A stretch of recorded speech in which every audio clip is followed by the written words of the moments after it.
We played better defensively coming out in the second half. We got 9 straight stops coming out of halftime, and even though our offense wasn't great all night, I think we kind of allowed that momentum from the defensive end to carry us onto the offensive end and get a couple of baskets to get up a little bit there early in the second half.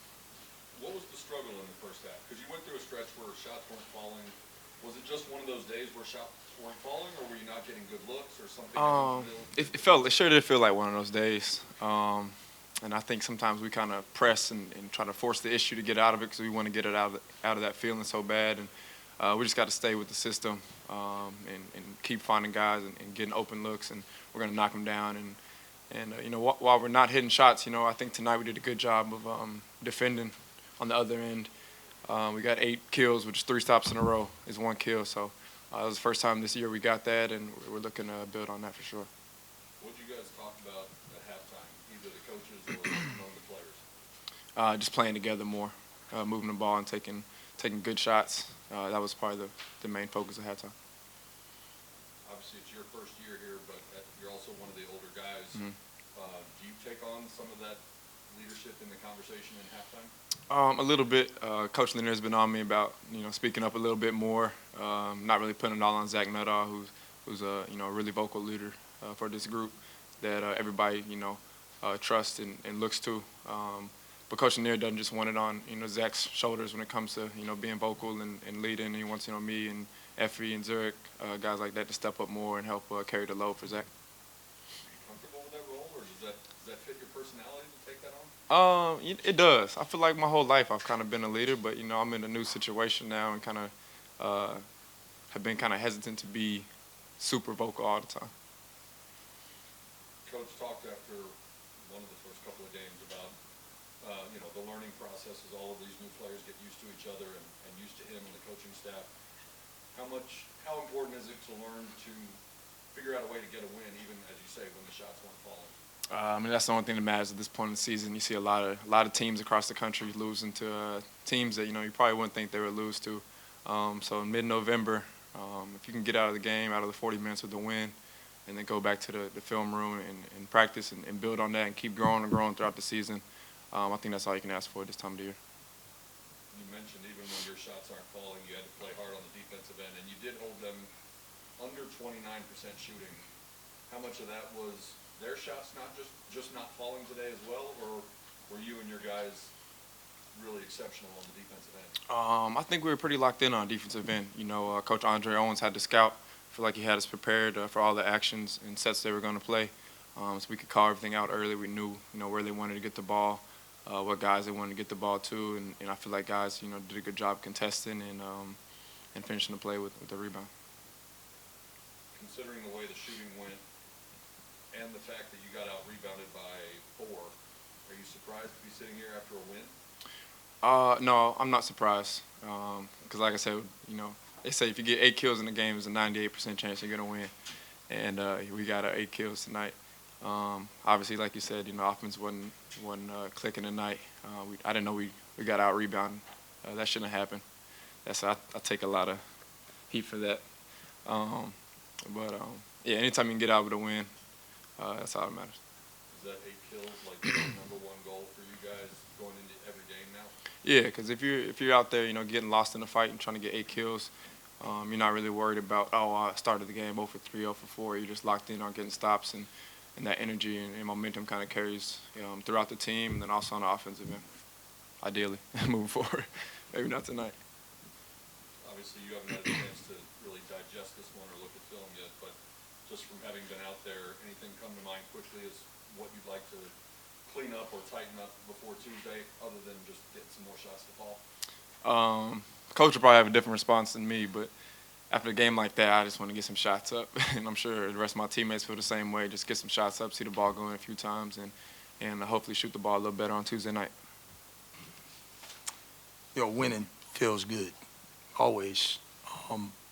But in particular, coming off a really disappointing game on Tuesday, which followed a spirited effort that we put together on the road and a tough loss at Dayton, we were in a little bit of a fog as a team. And through halftime, we were still there, trying to fight through it.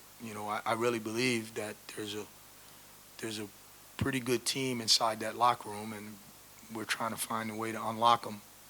And I was proud tonight that we were in a game where our backs were against the wall, and we were kind of thinking too much and playing with a little bit of anxiety, and they found a way to fight, to hold a well-coached team to 28% from the field when you're struggling offensively, and we've been struggling all year, and we'll get out of it. But to respond by doing that, I think Sam was here just a little bit ago, and we're trying to get him to not think about scoring as much and just play. And, here's a guy who had a big offensive rebound. He had 12 deflections in the game. So I was really proud of the guys' ability to stick together and fight through some adversity, because you could see them playing with a level of anxiety and tremendous fight. I'm happy for those guys.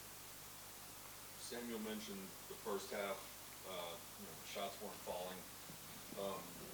From your standpoint, did you see, was it just one of those days where shots weren't falling, or was there something Evansville was doing on the defensive end? Or was it, like you said, sort of a carryover from the fog of New Mexico? I think a little bit of all of those things. Evansville plays a defense where they go under some screens and they kind of pack it in a little bit. So there are some looks that you can settle for, right?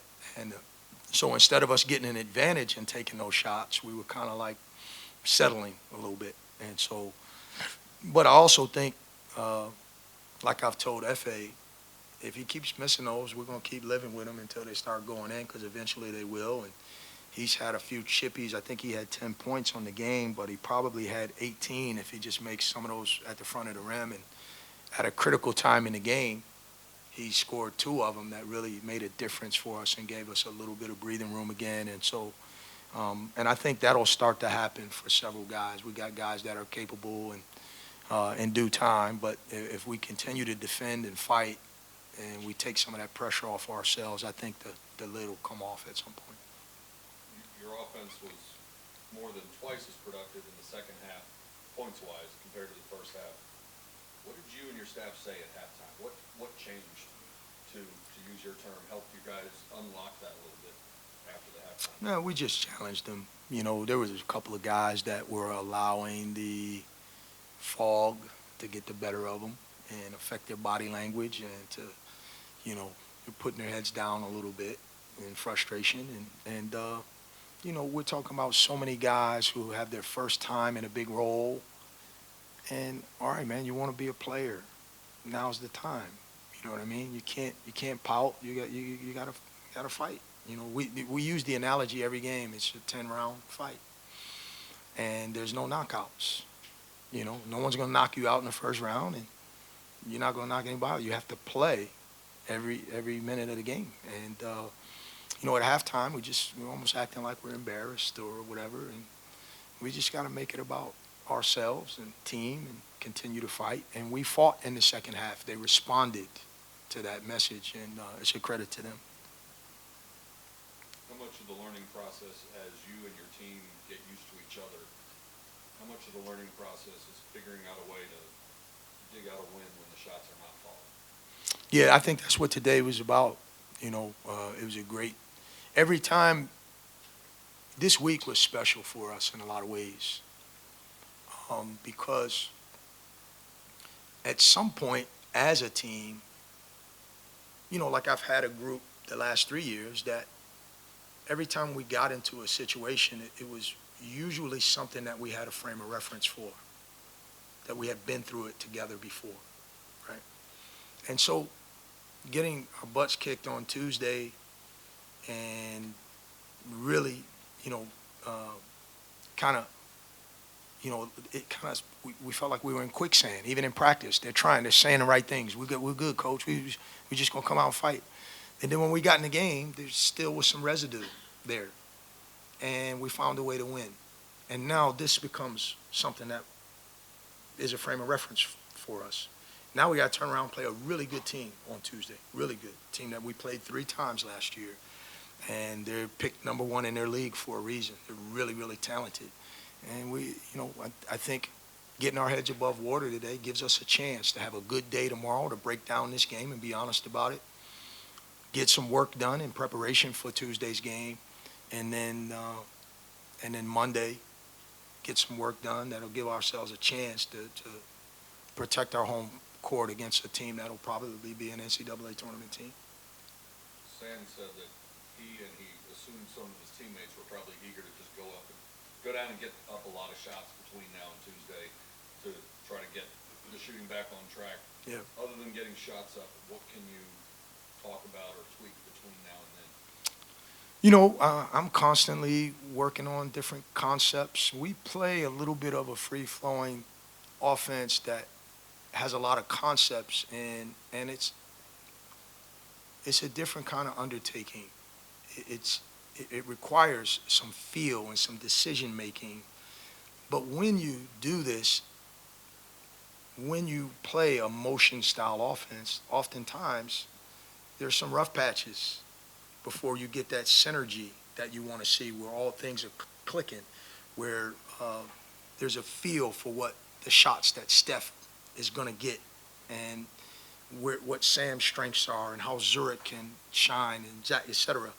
And as we're going through that process, we have to be tough, defensive-minded, and so I think it's a process that we're going through, and then we have to complement it with some other concepts that put them where we want them to be, et cetera. And we made a conscious effort down the stretch to throw the ball inside to FA, and he delivered. And there's other guys who have skill sets that we can take advantage of. So there's a balance there that we got to strike. We can talk all about your offense, but as you pointed out, you did hold Evansville under 29%. What was the key to your team's defensive success tonight? Well, there was a commitment there. Our backs were against the wall. We needed to do it, and they stepped up and did it. It's really as simple as that. And we got a couple of good voices right now. Zach's always been a great voice in our locker room, and FA is stepping into that. Really, really proud of him, the way he's stepping in to try to assume some leadership next to Zach. And then at some point, we want Zurich to join that party, and then we want Sam to be a part of that. And I think when we get to that point, everyone else will fall in line around those guys. If we don't get to that point, we'll be a little bit lesser than what we're capable of becoming.